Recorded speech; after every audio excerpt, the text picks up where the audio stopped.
to a voyage of discovery and awareness of the richness and diversity of the surprising nature.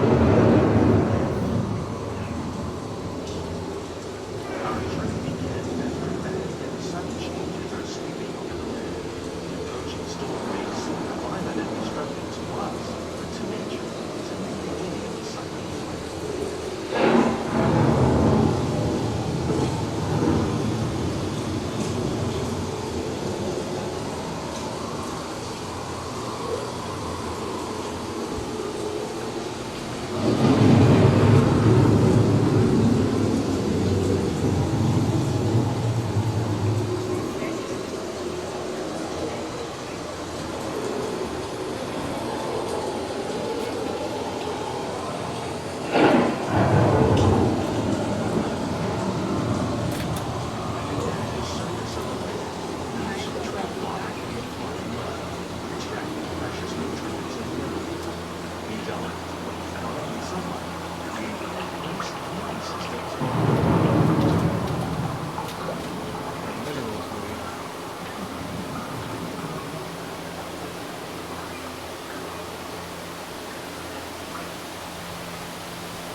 One of those living systems is the rainforest, home to the most amazing concentration of life on our planet.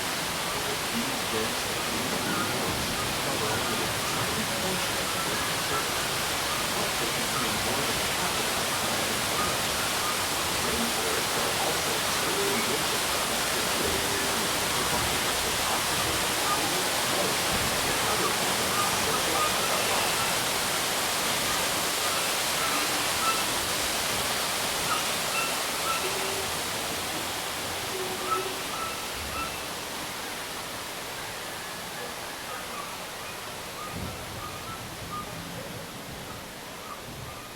In the desert, nature has created a very different, no less beautiful living system.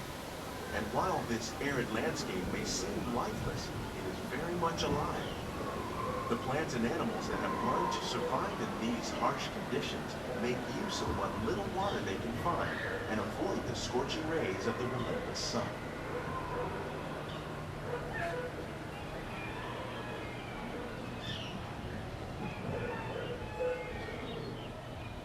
The American Prairie once appeared as desolate as the desert, but over time, rainwater and nutrients gradually penetrated the hard surface of this land. Even the hooves of the mighty buffalo helped create the rich soil that would one day become home to the American farm.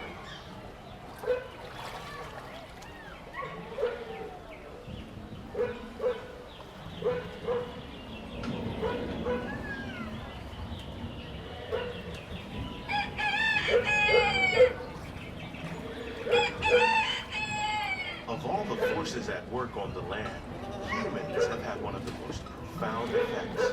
The need to produce food for a growing world led to the enormous use and sometimes overuse of the land. In our search for more efficient ways to grow food, we often fail to realize the impact of our methods.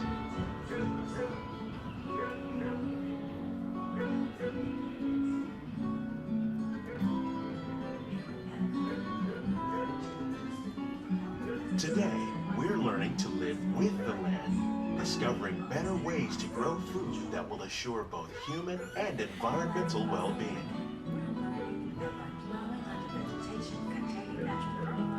We can enrich the soil without the use of chemicals.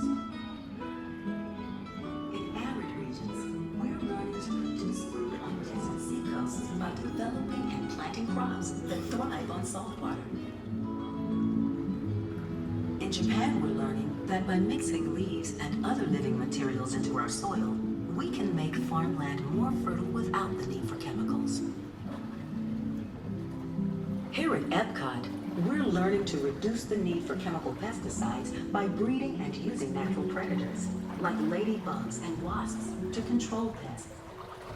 In the farmlands across America, we're learning that by plowing under vegetation containing natural fertilizers, we can enrich the soil without the use of chemicals.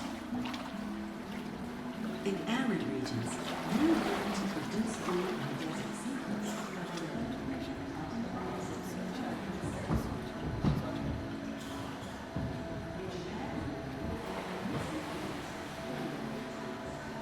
How will we meet tomorrow's growing needs for food production, yet still respect the needs of the land? Some of the answers are being discovered just ahead. To help us maintain these carefully controlled ecosystems, and for your safety, please remain seated in your boat at all times.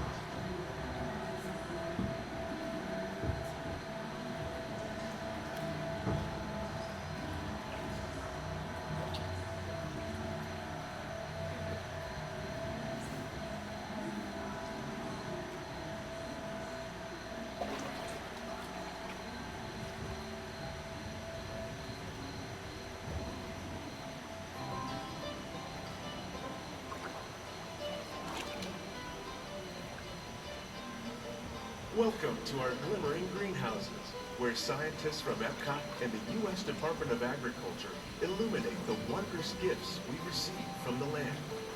Join us as we ring in the most bountiful time of the year.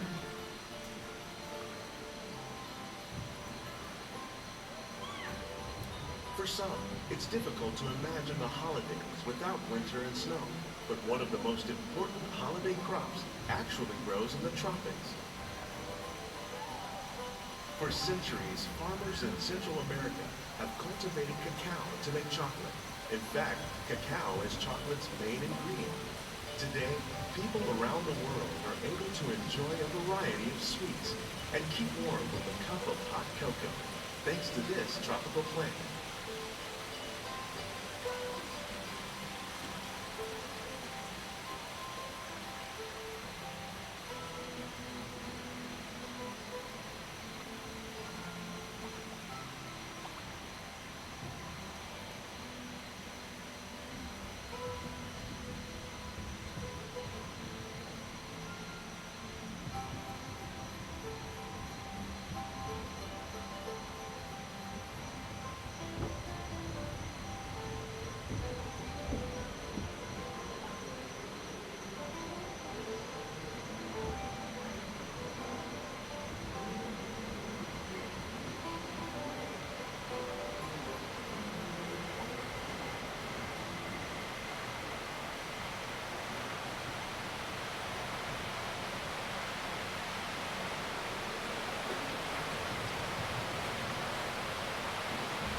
When you think of holidays, you might not think of fish, but seafood is an essential part of many festive meals.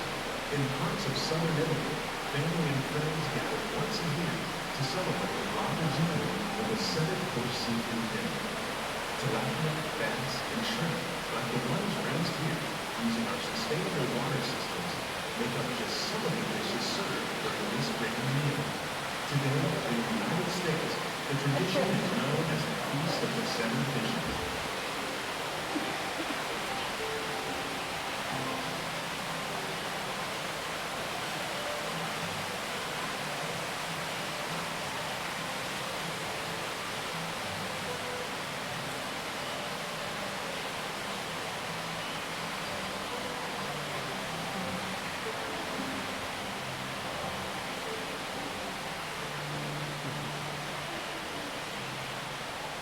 Nothing from the other side. There's a Mickey. Really? Yeah. And a tree.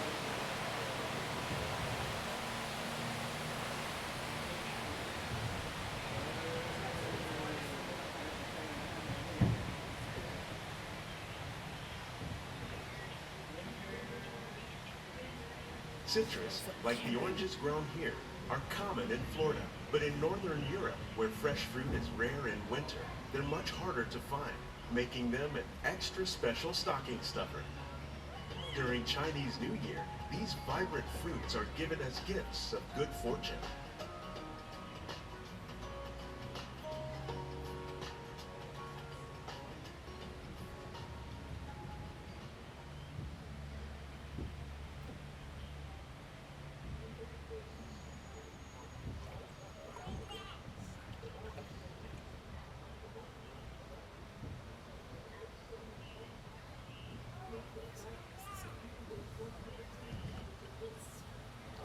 They say it's better to give than to receive.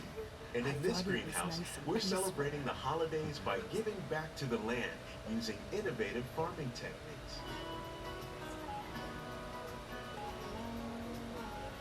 By recycling water, we can give plants rich nutrients. By giving plants ladybugs, we're able to control pests and reduce the need for pesticides. And by growing ground plants vertically, we give them better protection from disease.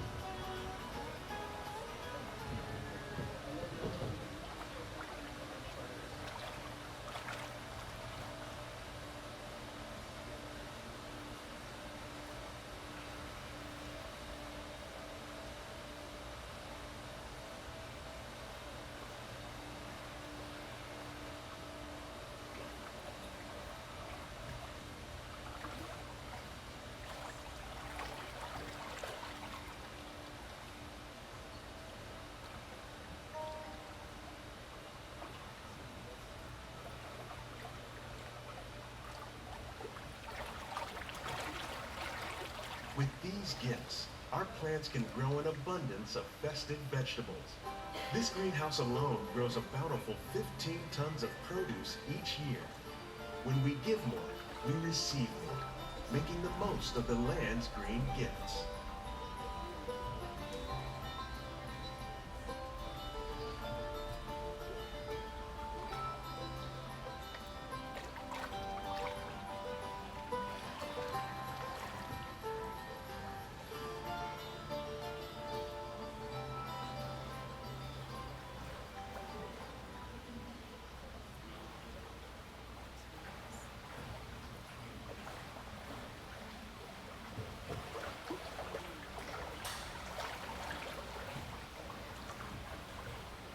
Many of the plants you see here help spice up the holidays.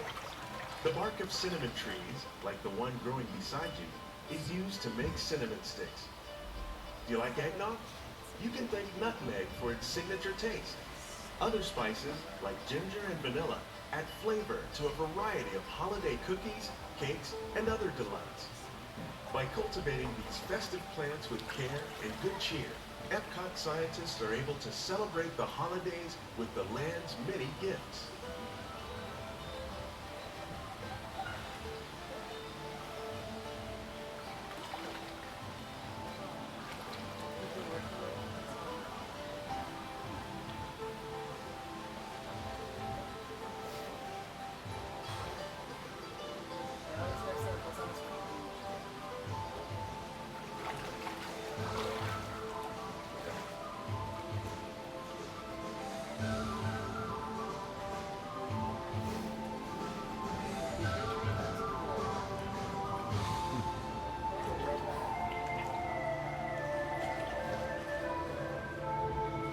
These greenhouses represent just a fraction of the work being done worldwide to produce bountiful harvests for our growing population. Scientists, farmers, and even backyard gardeners are doing their part to improve the quantity and quality of foods that we all rely upon. Together, we can continue to find more ways to increase food production and protect our precious natural environment. Only then will we truly be living with the land.